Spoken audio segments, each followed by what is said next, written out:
Kaanfii lama hanga sadii isaa hafu gidduutti yoo acha kana fuuldura ofii ilaalu maal argaa lukti isaa lamaan jilbaa gadi irraa muramee waan baay'ee nama gaddisiisu namni.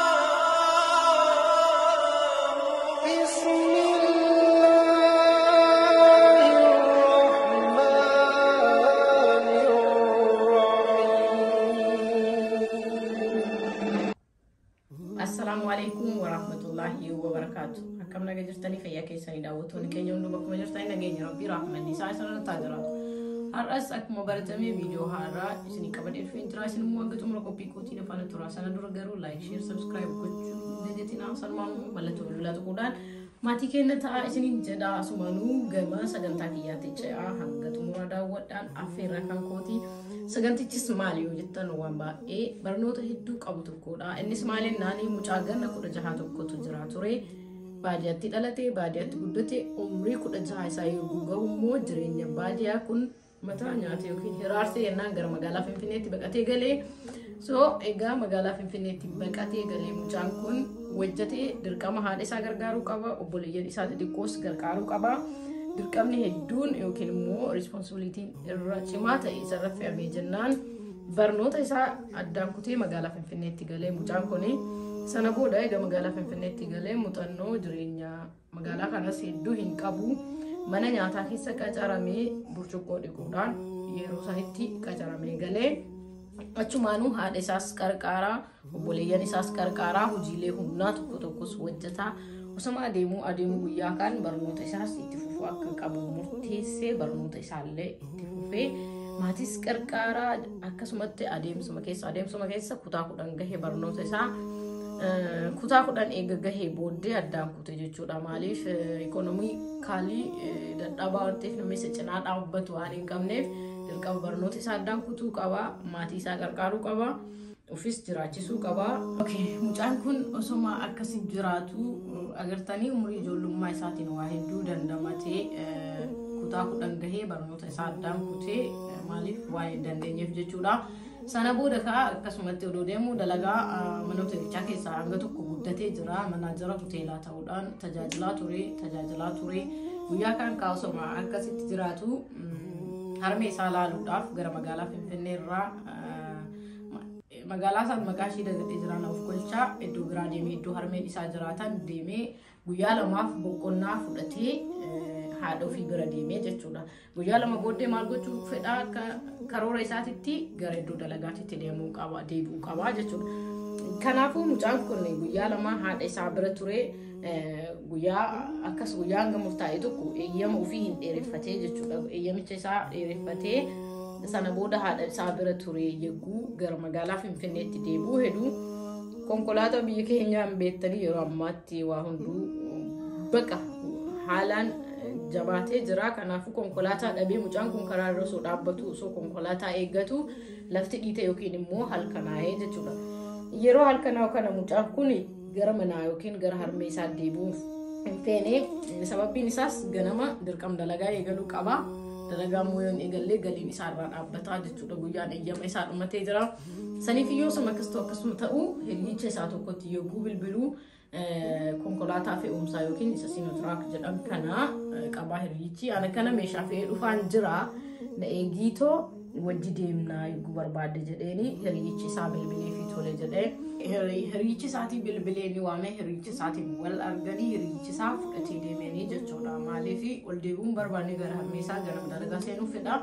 Kanaafuu hiriyicha isaa bira deemee manatti eega galanii booddee suuqa dhaqa jedhee bahee jechuudha. Akkas halkan maraates miti garuu sa'aan xiqqoo deemee jira. Sa'aa kana jedhee waan irraa dubbate hin qabu mucichi. Kanaafuu mucaan kun yegguu bahee suuqa deemuuf akkana hanga murtaa'e tokko adeemee jidduun akkana karaa osoo deemtanii karaa jallatan yookiin immoo karaa biraatti achi ceetan ni jira jechuudha. Daandiin irra deemu irratti akka inni itti ibsetti isiniif ibsuu barbaadeeti.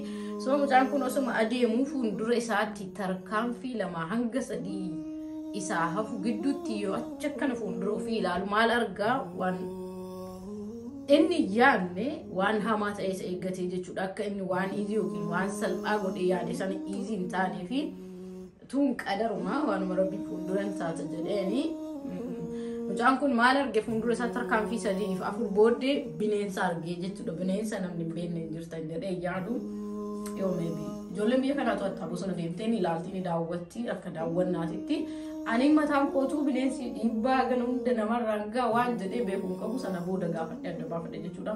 Kanaafuu mucaan kun bineensa eegaa argee booddee calliseetuma deemee jechuudha. Waan irraa goru yookiin immoo waan dhokate waan dhiisee tarkaan qabu maaliif jennaan akka dhagahetti mucaan kun bineensi akkas miidhaa kana hunda namarraan gaha jedhee hin yaadne jechuudha. Mucaan kun ni adeemee hanga adeemee daqiiqaa murtaa'e booddee mucaan kun uf wallaale. Ufumaa isaa iyyuu uf wallaalee uf hin garree. Mucaan kun maal ta'e booddee ganama bari'ee eessatti uf argaa mana yaalaa ciisee uf argaa. Akkasittuu qaama guutuu isaatiin osoo uf arge dhummaa rakkoo hin qabu yookiin immoo waan nama rifachiisuu jechuudha.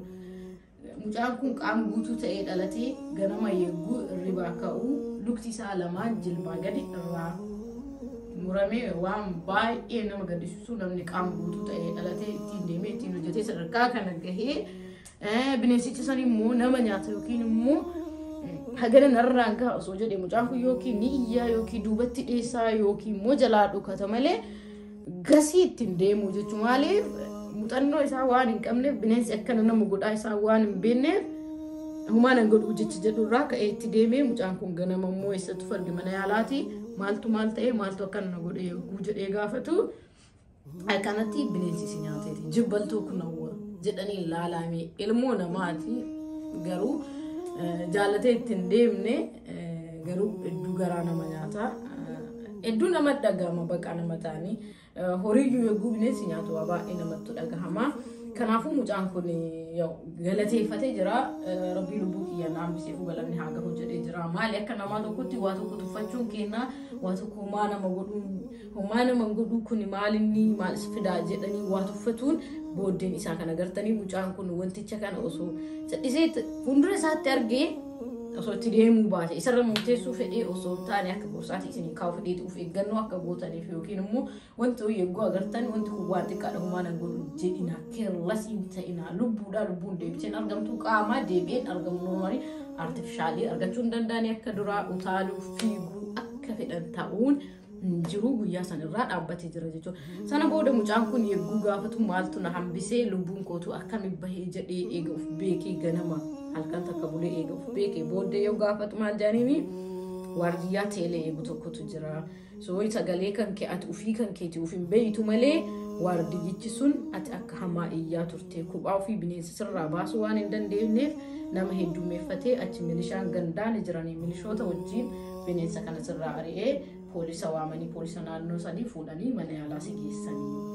Kanaaf akkana lubbuun keessi bahee jedhanii mucaa kana itti himanii achi booda yegguun gaafadhan bineensi akkana nama godhaa bineensi edaa akkanatti nama nyaata hagana nama miidhuu hin danda'a jedhee yegguu gaafadha. Mucaan kun silaa ufin wallaalu jalqaba maaliif uf wallaalee bineensi dursee yegguu nama argee waan energy akka nama dhamaasu yookiin immoo nama wallaalchisu waan qabuuf mucaan kun yegguu murtaa'e booda ufii isaatii uf wallaalaa. So sababa saniin bineensi kun uf nama wallaalchisaa sana booda waan fedheyyuu gochuu ni danda'a.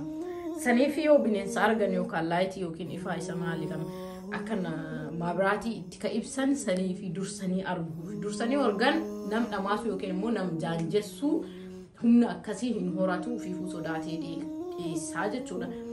Yoo inni dursee si arge akka mudannoo mucaa kanaa jechuudha. Mucaan kun isa fuuldura tarkaanfii lama sadii booddee argee sana booda eessa jira maal ta'e isaa of hin beeku. Garuu iyyaa ture. Iyya isaan immoo haga inni of beekee qaamni isaa irraa hir'ate booddee itti himanii jechuudha daawwattoota kiyya. Wanti kun waan baay'ee garaa nama nyaataa jiru. Mucaan kun haqa kunoo qaama hir'uu yookiin immoo warroota qaama hin qabne keessaa murtaa'ee guyyaa keessaa sababa bineensi luka isaa lamaan irraa kaasee jechuudha. Deebi'ee qarqaarsa gaafataa jira. Harmeen isaa organii mana yaalaa seenee ciisee guyyaa lama dhattee ilaalte maaliif dandamachuun dandeenye jechuudha. Waan isiin eddee miti waan akkanaatu nama mudatetti sagantaa isii keessa jiru garuu agartanii nam qaam guutuu mucaa keessan uffata osoo agartan amma isin biraa bahee isaa murtaa'e booda yoo waan akkasii irra gahu isumallee yoo taatanii rifattuu isin hin dhagahama guyyaa lama booda qofa dhattee achitti agarteeni amma deemee kaa kun mucaan kunuyyuu warra qarqaarsa gaafatu keessa galee jechuudha. Rabbiin waan akkanaa nurraa haa qabu of eeggadhaa yegguu baatan warroonni naannoo bosonaa jiraatan keessattuu bineensota bosona keessa jiraatan irraa of eeggadhaa. Cal'istanii hin deeminaa hin tuffatinaa. Ulee harkaa qaba maali harkaa qaba miti wanti yeroo ammaa sisteema barbaada mal barbaada cal'istanii waa tuffiin booddeen isaa kana jechuudha. Mucaan kun amascha jaha dura bineensi nam nyaate jecha fagoo irraa dhagahe malee bineensi miidhaa haganaa namarraan gaha waan jedhu. Anumayyoo osoo taate hagana nama godhaa hin beekuu hadha ganaa beekee kanaafuu kun barnoota guddaa isiniif qabaa. Mucaa sanillee rabbiin isa haa fayyisu lubbuu isaa baasee rabbiin waa jabeessuu miti waa haa barannuuf walii himna malee waan biraatiif miti.